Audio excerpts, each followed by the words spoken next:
اعوذ باللہ من الشیطان الرجیم بسم اللہ الرحمن الرحیم ان جہنم كانت مرصادا للطاغین مآبا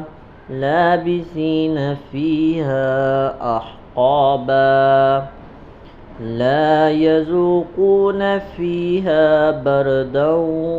ولا شرابا إلا حميما وغساقا جزاء وفاقا۔ ترجمہ کنز ایمان، بے شک جہنم تاک میں ہے،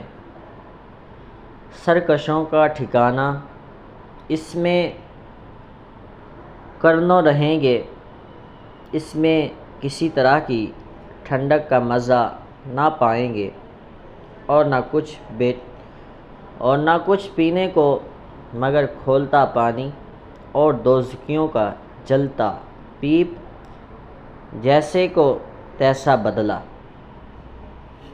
ترجمہ کنز عرفان، بے شک جہنم تاک میں ہے، سرکشوں کے لیے ٹھکانہ ہے، اس میں مدتوں رہیں گے، اس میں کسی طرح کی ٹھنڈک کا مزہ نہ چکھیں گے اور نہ کچھ پینے کو مگر کھولتا پانی اور دوزخیوں کی پیپ برابر بدلہ ہوگا۔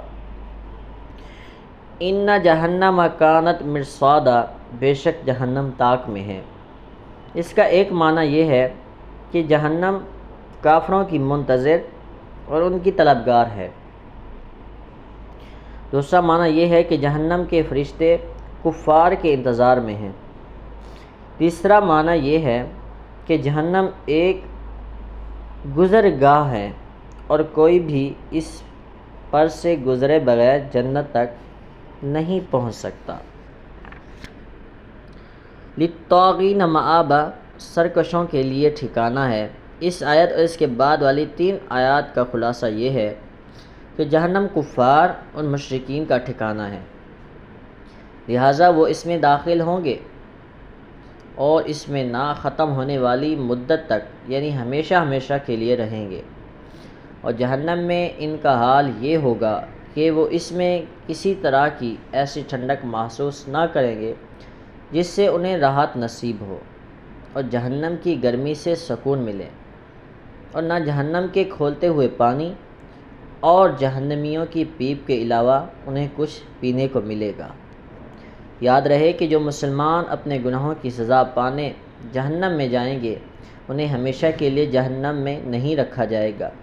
بلکہ انہیں مقرب بندوں دیگر حضرات کی شفاعت کے ذریعے یا محض فضل الہی سے، یا جب ان کی سزا پوری ہو جائے گی تو انہیں جہنم سے نکال کر جنت میں داخل کر دیا جائے گا۔ جزاء وفاقا، برابر بدلہ ہوگا، یعنی جیسے عمل ہوں گے ویسی جزا ملے گی، اور چونکہ کفر سے بدترین کوئی جرم نہیں ہے، اس لیے سب سے سخت عذاب بھی کفار کو ہوگا۔